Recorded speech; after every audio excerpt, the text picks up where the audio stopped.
Good morning. It's Friday, it's the 21st of October, and we're continuing our consideration of Psalm 9 by looking at verses 5 and 6. You have rebuked the nation, you have made the wicked perish, you have blotted out their name forever and ever. The enemy came to an end in everlasting ruin. Their cities you rooted out. The very memory of them has perished. Okay, what's important to understand here is we have to take the underlying principle and move it into our context. And that is God is in control. And God in the past has judged wicked nations and destroyed them. Whether he will do that in the immediate present on an individual basis or not is in his hands. But the comfort and the hope and really the encouragement, in a sense, I'll get back to that, is that the day is coming when he will judge all the nations.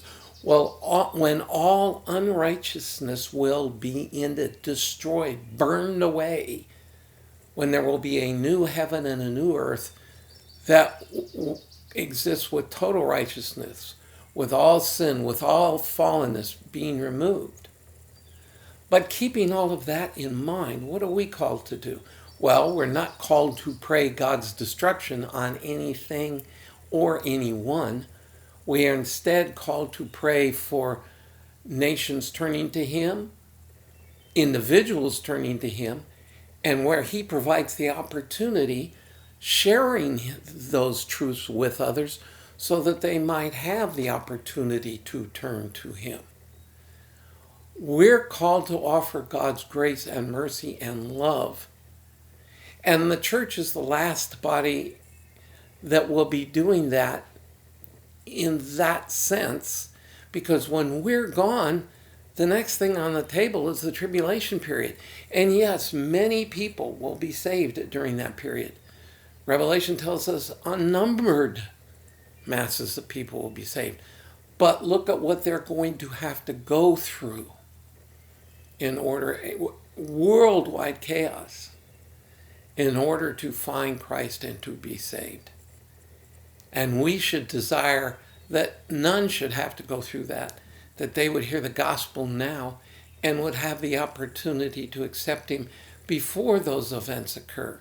And whether those occur in the near future, immediate future, and it would not surprise me a bit if that occurs, or in the more distant future, the point is people are dying now. People need to find Christ now, because whenever the rapture and then the tribulation occurs is when it happens. But people are dying of old age, of illness, of whatever today. And so we're to be busy for the Lord and let Him come and interrupt us. We're to be compassionate and praying for and concerned about those who need to know Him now. And we are to share that with people now. But our security is knowing that no matter how ugly our immediate world is around us, or the world in general is, that the day is coming when God will bring down judgment on all unrighteousness and will restore creation to what He intended it to be in the first place. And that is a perfect, glorious place where we will be able to spend an eternity in His presence. And so with that promise in mind, have a great day, and I'll see you again tomorrow.